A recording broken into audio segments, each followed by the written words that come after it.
আমি আজকে আসছি পর্তুগালের কোস্টা দা কাপারিকা সি বিচ, খুবই একটা বিখ্যাত বিচ, লংগেস্ট বিচ। এখানে পর্যটকরা প্রতি বছর আসে, বিশেষ করে সামারে অনেক লোক জড়ো হয়। আর আমার এখানে আসার উদ্দেশ্য একটাই, আমরা যারা ইউরোপে আসতে চাই এবং বুঝি যে ইউরোপের লাইফটা খুব সুন্দর, আসলে খুবই সুন্দর, কেননা যেহেতু এটা পর্তুগালের পৃথিবীর শেষ সীমানা, ইউরোপের শেষ সীমানা এই পর্তুগাল, এবং সেখানে এই বিচের যে সৌন্দর্যময় উপভোগ করার জন্য মানুষ বিশেষ করে পৃথিবীর বিভিন্ন জায়গা থেকে, বিভিন্ন দেশ থেকে এখানে আসে।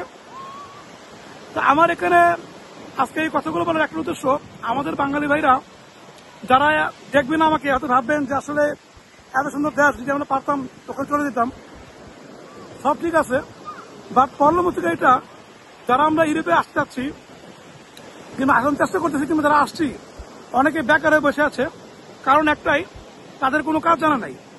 এখন আমি রিকোয়েস্ট করব, যারা পর্তুগালে আসতে চান এবং যাদের আসার প্ল্যান আছে, তারা অবশ্যই কিছু কাজ শিখে আসবেন।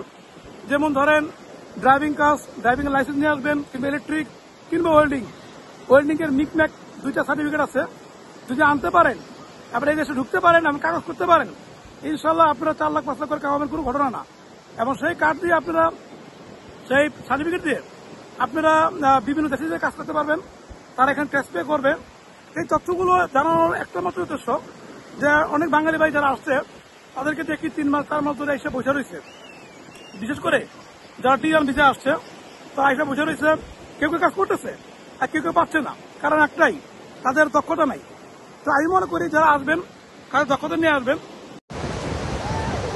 পরবর্তীতে আবারও অনেক তথ্য নিয়ে আমি আপনার সাথে হাজির হব। আমি মোহাম্মদ জাকির হোসেন, পর্তুগাল থেকে, সোশ্যাল মিডিয়া 24.pt। আসসালামু আলাইকুম।